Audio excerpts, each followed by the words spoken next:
यदि विकास करने से शांति आती तो फ्रांस जलता नहीं। फ्रांस के पास बहुत अच्छे अच्छे एयरपोर्ट हैं, बहुत अच्छे अच्छे हाईवे हैं, खूब अच्छे एक्सप्रेसवे हैं, शॉपिंग मॉल है, बहुत अच्छी उनकी जन कल्याणकारी योजनाएं हैं, साफ सफाई भी रखा था, सब कुछ किया था, लेकिन फ्रांस जल रहा है। यदि हथियार रखने से और हथियार बनाने से और मिसाइल बनाने से देश सुरक्षित होता तो अमेरिका भी नहीं जलता। आज अमेरिका भी जल रहा है।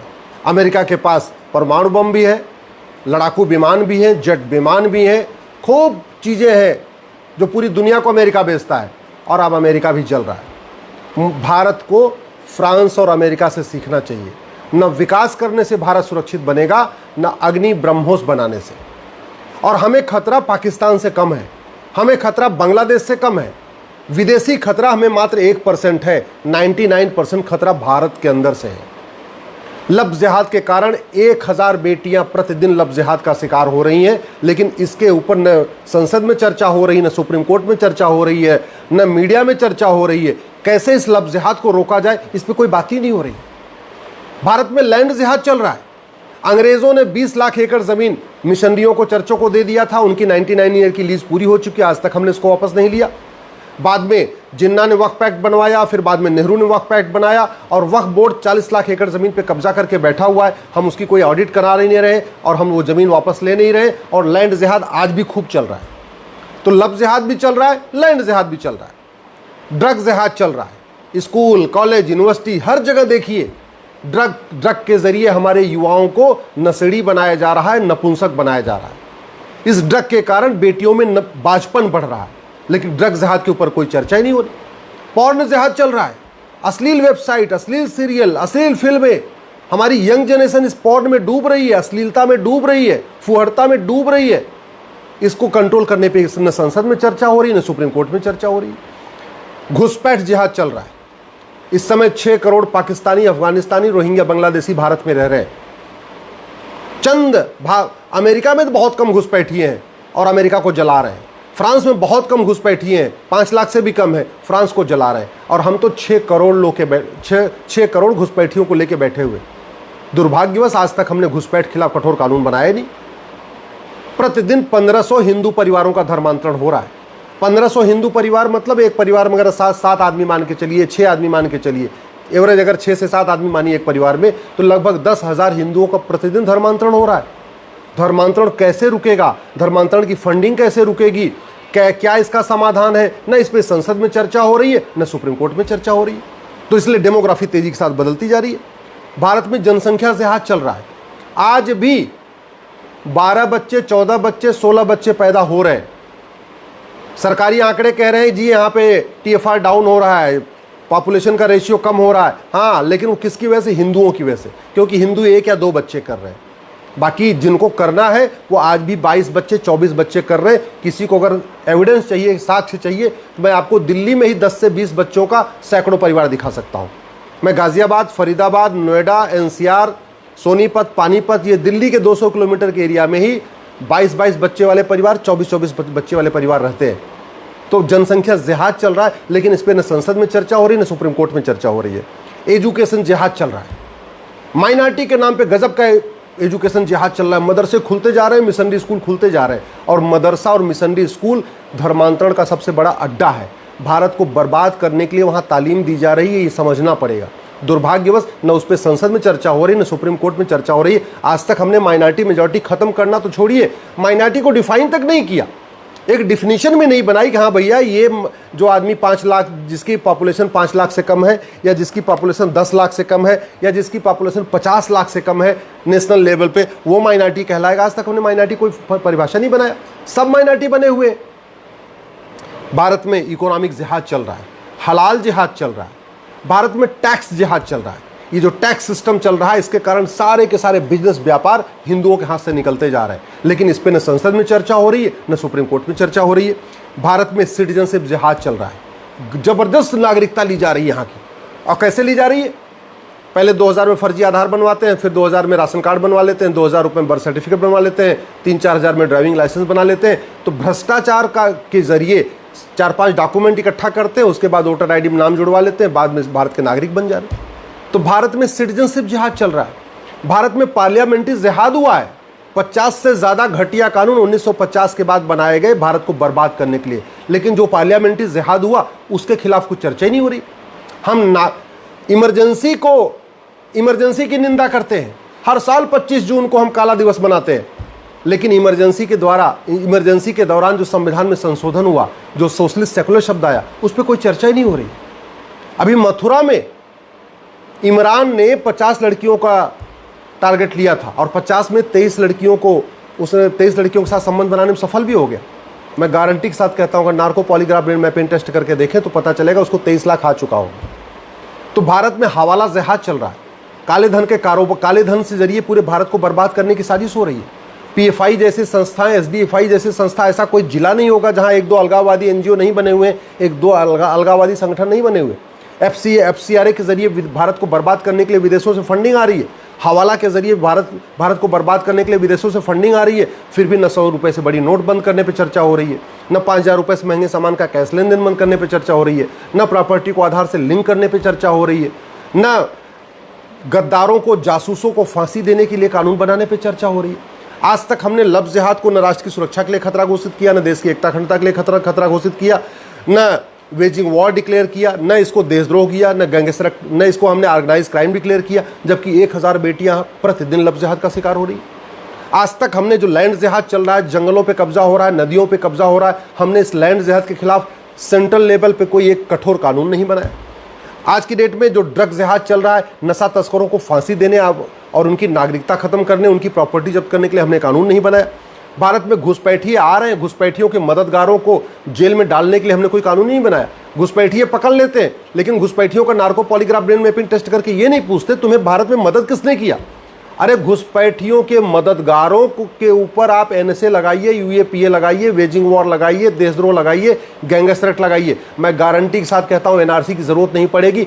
जो घुसपैठियों के मददगार हैं ये खुद ही घुसपैठियों को भगा देंगे, अपने आप भाग जाएंगे, जरूरत ही नहीं एनआरसी करने की। लेकिन कम से कम घुसपैठियों के मददगारों पे जिन्होंने घुसपैठियों का आधार बनाया, राशन कार्ड बनाया, ड्राइविंग लाइसेंस बनाया, बर्थ सर्टिफिकेट बनाया, वोटर आईडी बनाया, उनको पकड़ जेल में डालिए, तो उनकी नागरिकता तो खत्म करिए, उनके ऊपर गैंगस्टर तो लगाइए, उनकी सिटीजनशिप तो खत्म करिए, तब तो कुछ कानून का खौफ पैदा होगा। मैं फिर से कह रहा हूं, ये अग्नि, ये ब्रह्मोस, ये परमाणु बम, ये पाकिस्तान से निपटने के लिए है। भारत में जो डेमोग्राफी बदल रही है, ये परमाणु बम काम नहीं आएंगे। अगर हथियार काम आते तो आज अमेरिका नहीं जलता, विकास काम आते तो फ्रांस नहीं जलता, विकास से अगर शांति आती तो यूरोप नहीं जलता। पूरे यूरोप में अशांति फैली है, अब तो ऑस्ट्रेलिया भी परेशान हो रहा है, कनाडा भी परेशान हो रहा है, और हम घुसपैठियों को लेकर बैठे हुए, हम शांत बैठे हुए हैं। सर नीचे करने से कहते नहीं। अपने सोशल मीडिया पर लिखिए, एक भी अंग्रेजी कानून छूटा तो सुरक्षा चक्र टूटा। कांग्रेस कितनी घटिया है, उसकी सोच कितनी सनातन विरोधी है, कितना उसके दिमाग में हिंदुओं के प्रति जहर भरा हुआ है, वो अभी आपने मालेगांव के फैसले के बाद देख लिया होगा, सुन लिया होगा ना, कैसे उन्होंने साध्वी प्रज्ञा को मारा, वस्त्र उतार के नंगा करके मारा, कर्नल पुरोहित को मारा, मेजर उपाध्याय को मारा। कर्नल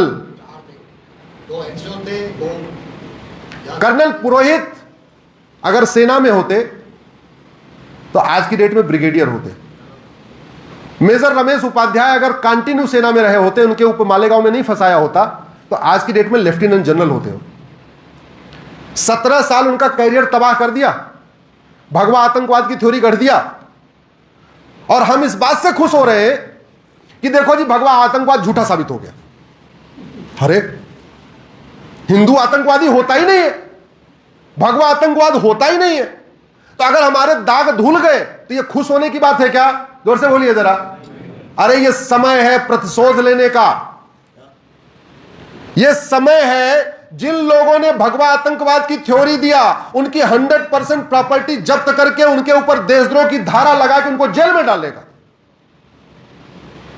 फिर दोबारा कोई भगवा आतंकवाद की थ्योरी न गढ़े, वो तब होगा जिन लोगों ने थ्योरी गढ़ा जब वो जेल में सड़ेंगे। फिर कोई साध्वी प्रज्ञा का अपमान नहीं करेगा, फिर किसी साध्वी को नहीं फंसाएगा, फिर किसी कर्नल को नहीं फंसाएगा, फिर किसी मेजर को नहीं फंसाएगा। वो तब होगा जब जितने पुलिस अधिकारी थे जिन्होंने ये काम किया और जिसके इशारे पे काम किया, वो सारे जेल में सड़ेंगे। मैं इससे संतुष्ट नहीं हूं कि हमारा भगवा आतंकवाद की थ्योरी झूठी हो गई ना। वो 17 साल कौन देगा साध्वी प्रज्ञा का? वो 17 साल कर्नल पुरोहित मेजर उपाध्याय का कौन देगा? ऐसे लोगों को दंड मिलना चाहिए कि नहीं मिलना चाहिए, जिन्होंने अपने राजनीतिक मिलना चाहिए कि नहीं? ये लिखना शुरू करिए, ये लिखना शुरू करिए, तब जाके बदलेगा व्यवस्था। जैसे अंग्रेजों ने देश को बर्बाद करने के लिए 2000 से ज्यादा कानून बनाए, ऐसे कांग्रेस ने भारत को बर्बाद करने के लिए 50 से ज्यादा घटिया कानून बनाए। उन 50 से घटिया कानूनों में से 25 को मैं अब तक सुप्रीम कोर्ट, हाई कोर्ट में चैलेंज कर चुका हूं। ये वक्फ एक्ट जो बदला गया है ना, अभी अब बदला हुआ ना वक्फ एक्ट में, 5 साल पहले तक इस कानून इतना घटिया लोग पता ही नहीं था। सही बता रहा, पता था आप लोगों की कितना घटिया कानून है?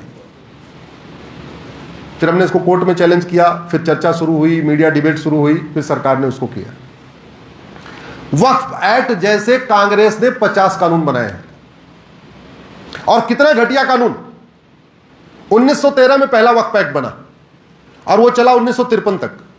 उस 50 साल में वक्फ बोर्ड की जमीन हुई 50,000 एकड़। 1954 में नेहरू ने कानून बनाया, जो अभी 2025 में अभी चला है अभी तक। हालांकि वो नेहरू के बाद उसको इंदिरा ने बदला, उसके बाद राजीव गांधी ने बदला, फिर मनमोहन सिंह ने उसको बदला, फिर नरसिम्हा राव ने बदला, फिर मनमोहन सिंह ने बदला। जिन्ना ने जो 1913 में कानून बनवाया था अंग्रेजों से बात करके, उस कानून के जरिए भारत में वक्फ बोर्ड की प्रॉपर्टी हुई 50,000 एकड़। और कांग्रेस ने जो कानून बनाया, उसके जरिए भारत में वक्फ बोर्ड की प्रॉपर्टी हुई 40 लाख एकड़। जिन्ना वाले कानून से कितनी हुई, जोर से बोलिए जरा? और नेहरू वाले कानून से 80 गुना बढ़ गई। अब ये बताओ, भारत के लिए जिन्ना ज्यादा खतरनाक या नेहरू ज्यादा खतरनाक? जोर से बोलिए जरा। भारत के लिए वो जमातें ज्यादा खतरनाक या कांग्रेस ज्यादा खतरनाक? अब जब कांग्रेस इतनी खतरनाक है तो कांग्रेस की निंदा करने से कुछ नहीं होने वाला। कांग्रेस को बस उसका पोल खोल करने से कुछ नहीं होगा। भारत को बर्बाद करने के लिए जो कांग्रेस ने कानून बनाए हैं, जब उन कानूनों को जड़ से खत्म कर देंगे, तब जाके भारत सुरक्षित होगा। अभी आपने सुना होगा ना वो छाऊर जलालुद्दीन का केस, अखबारों वगैरह में सुना कि नहीं सुना? उसको फंडिंग कहां से आ रही थी? विदेश से। और किसके जरिए आ रही थी? एफसीआरए के जरिए। मनीष जी एफसीआरए को जानते होंगे, जो भी सीए होंगे उनको पता होगा। और एफसीआरए कब बना? 2010 में। कांग्रेस ने 2010 में एफसीआरए बनाया इसी काम के लिए था, अलगाववादियों को, आतंकवादियों को, जिहादियों को, उन्मादियों को, नक्सलियों को, माओवादियों को फंडिंग कराने के लिए। और जितनी विदेश से फंडिंग आती है, उसका 90% जो फंडिंग है वो इसी काम में जा रही है। लव जिहाद की फंडिंग हो रही है, लैंड जिहाद की फंडिंग हो रही है, धर्मांतरण की फंडिंग हो रही है, घुसपैठियों की फंडिंग हो रही है, और बाकी तो छोड़ो, बच्चा पैदा करने की फंडिंग हो रही है।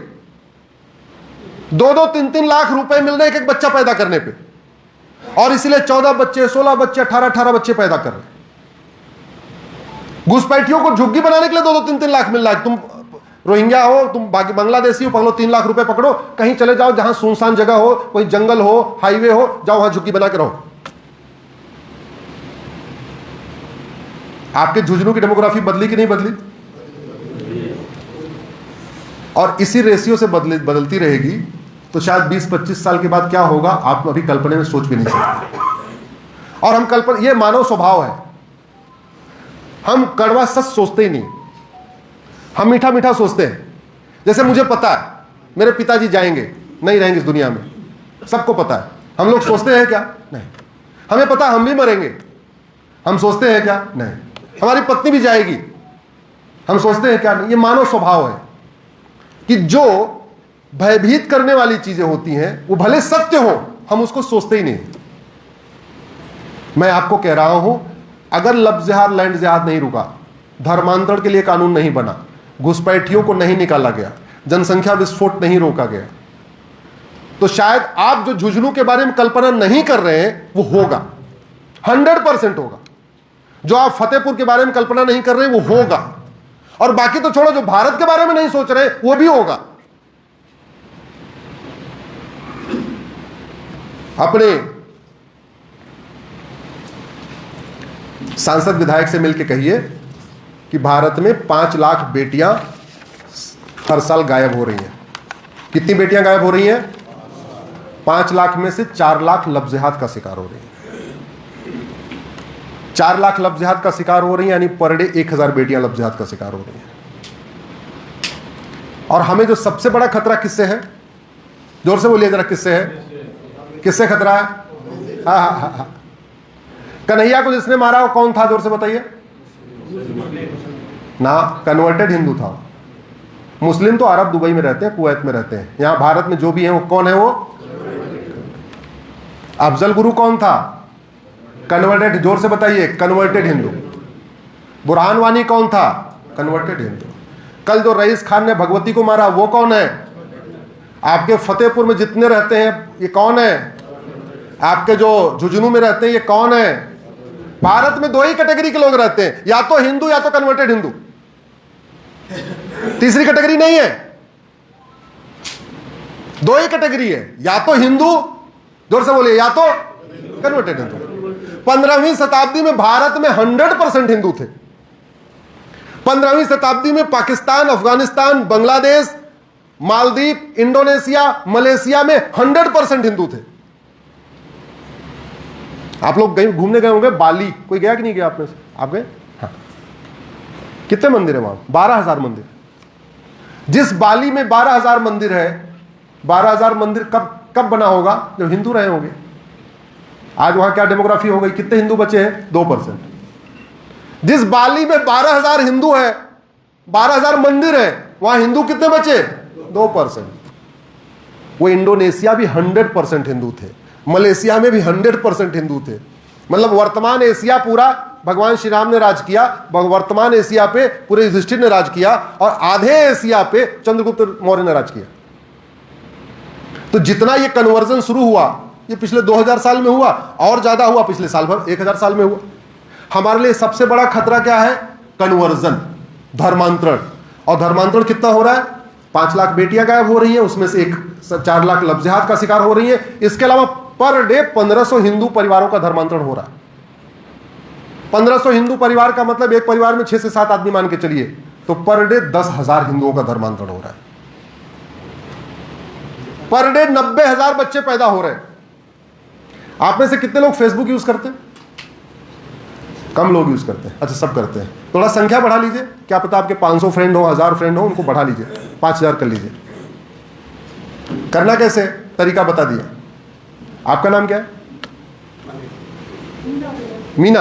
हाँ, तो मीना जी 5000 मीना को अपना फ्रेंड बना लीजिए, ठीक है? मनीष को मत बनाइए, मीना को बनाइए। तो मीना हिंदू भी होगी, मीना जैन भी होगी, मीना बौद्ध भी होगी, मीना सिख भी होगी, मीना तमिल भी होगी, मीना मलयाली भी होगी, मीना बंगाली भी होगी।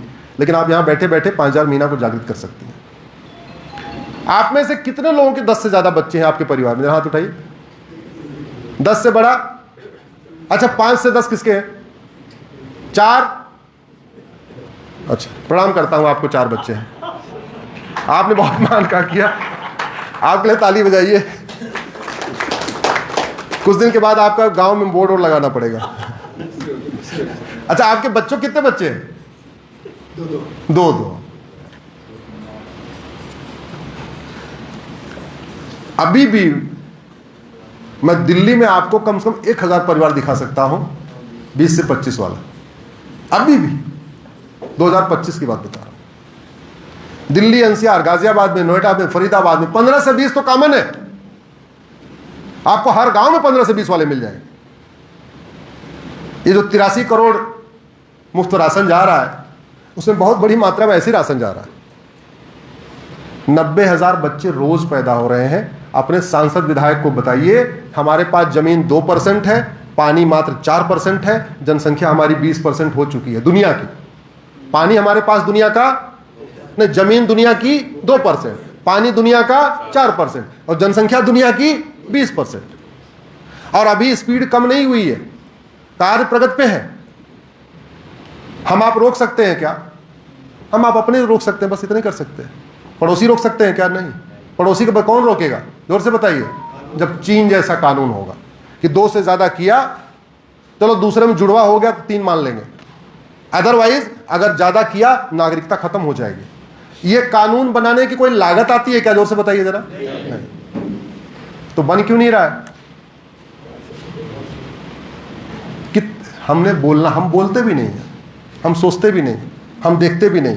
इसलिए कहता हूं, गुलामी अपने जाके सांसद विधायक से कहिए कि नशे के कारण हमारी यंग जनरेशन बर्बाद हो रही है।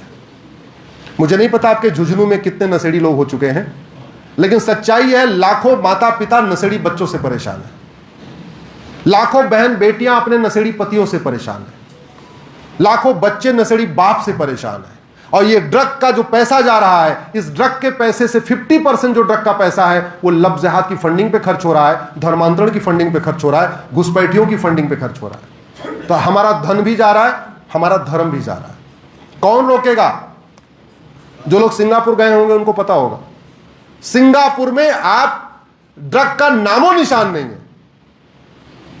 एक व्यक्ति के पास बड़े मुश्किल से कई सालों के बाद 900 ग्राम गांजा मिला था। कितना?